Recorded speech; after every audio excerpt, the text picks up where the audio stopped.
सो लोग welcome back to my YouTube channel है Bhopali vlogs. और आज हम आए हैं रायसेन का किला और आपको दिखाएंगे, पूरा एक्सप्लोर करेंगे कैसा है। और काफ़ी ऊपर चढ़ाई है तो हम यहाँ चढ़ के जाएंगे, सीढ़ियाँ हैं तो ऊपर चढ़ के जाएंगे और आपको दिखाएंगे कैसा है। चलते हैं, लेट्स गो।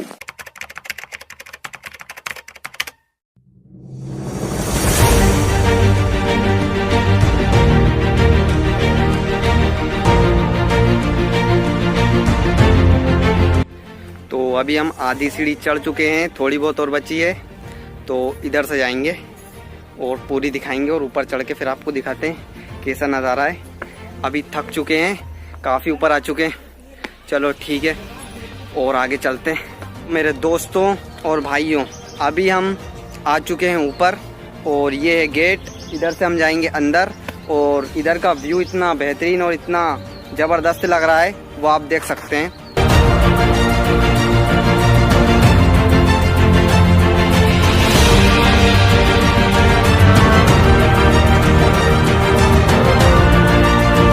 रायसेन का किला इतिहास की अनूठी दास्तान है।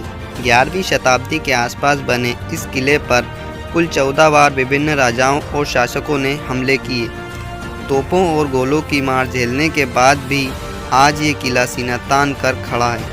भोपाल से 45 किलोमीटर दूर जिला मुख्यालय रायसेन में स्थित यह किला 1500 से अधिक ऊंची पहाड़ी पर लगभग 10 वर्ग किलोमीटर में फैला हुआ है। इतिहासकारों के अनुसार रायसेन किला का निर्माण 1000 ईसा पूर्व माना गया है।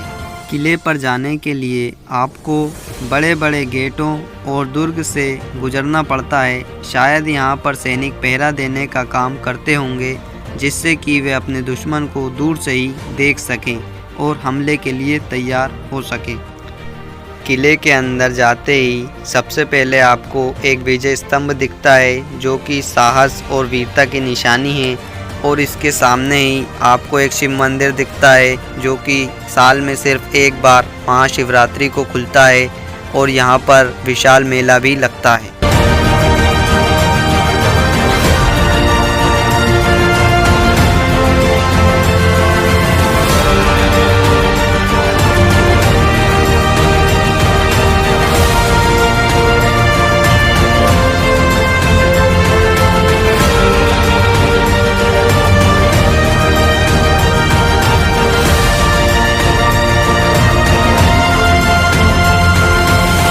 बलुआ पत्थर से बने इस किले के चारों ओर बड़ी बड़ी चट्टानों की दीवारें हैं। इन दीवारों के 9 द्वार और 13 बुर्ज हैं।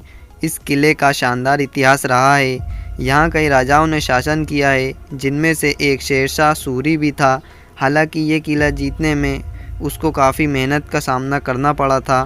तारीख़ शेरशाही के मुताबिक 4 महीने की घेराबंदी के बाद भी वो ये किला नहीं जीत पाया था। कहते हैं कि शेरशाह सूरी ने इस किले को जीतने के लिए तांबे के सिक्कों को गलवाकर तोपें बनवाई थी, जिनकी बदौलत ही उसको जीत हासिल हुई थी।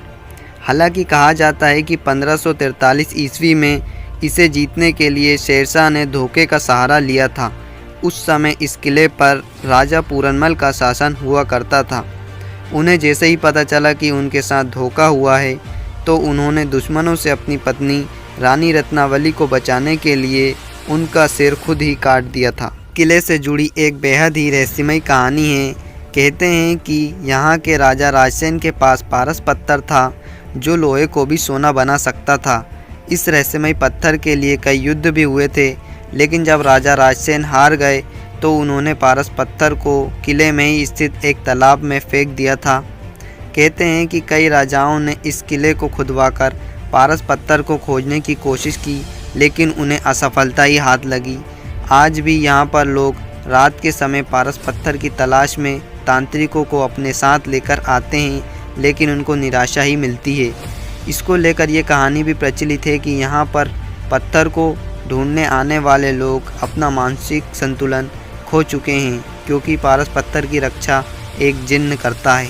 हालांकि पुरातत्व विभाग को अब तक ऐसा कोई भी सबूत नहीं मिला है जिससे पता चले कि पारस पत्थर इसी किले में मौजूद है, लेकिन कई सुनी कहानियों की वजह से लोग चोरी छुपे पारस पत्थर की तलाश में इस किले में पहुंचते हैं। लगभग 10 वर्ग किलोमीटर में फैले किला पहाड़ी पर गिरने वाला बारिश का पानी भूमिगत नालियों के जरिए किला परिसर में बने एक कुंड में एकत्रित होता है।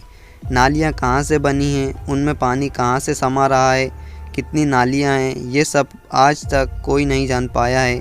सदियों पुराने इस वाटर हार्वेस्टिंग सिस्टम से तत्कालीन शासकों की दूरदृष्टि और ज्ञान का अंदाज़ा लगाया जा सकता है। किले के सबसे ऊपरी हिस्से में चढ़ने के बाद हमें इत्रदान महल मिलता है। यहाँ की खास बात यह है कि एक आले में से आवाज़ देने पर 20 फीट दूर के आले में भी स्पष्ट रूप से आवाज़ हमें सुनाई देती है, जबकि महल के बीच में भी खड़े होने पर हमें यह आवाज़ सुनाई नहीं देती। इत्रदान महल के सामने ही शेरशाह द्वारा बनवाई गई तांबे के सिक्कों की तोपें रखी गई हैं और उसके सामने ही एक मस्जिद भी है जो अभी बंद है। रायसेन के किला की चार दीवारी में वो हर साधन और भवन है जो अमूमन भारत के अन्य किलों में भी है, लेकिन यहाँ कुछ खास बात भी है जो इसे अन्य किलों से अलग बनाती है। किला पहाड़ी पर तत्कालीन समय का वाटर हार्वेस्टिंग सिस्टम और इत्रदान महल का इको साउंड सिस्टम इसे अन्य किलों से तकनीकी मामले में अलग बनाता है। तो इन्हीं अनोखी खास बातों की वजह से रायसेन का किला सब जगह जाना जाता है। तो गाइस, रायसेन का किला हम लोग घूम चुके हैं और अब हम घर जा रहे हैं। अगर व्लॉग अच्छा लगा हो तो चैनल को सब्सक्राइब कर देना और वीडियोस को लाइक, कमेंट और शेयर जरूर कर देना। ठीक है, निकलते हैं और मिलते हैं नेक्स्ट व्लॉग में। तब तक के लिए बाय।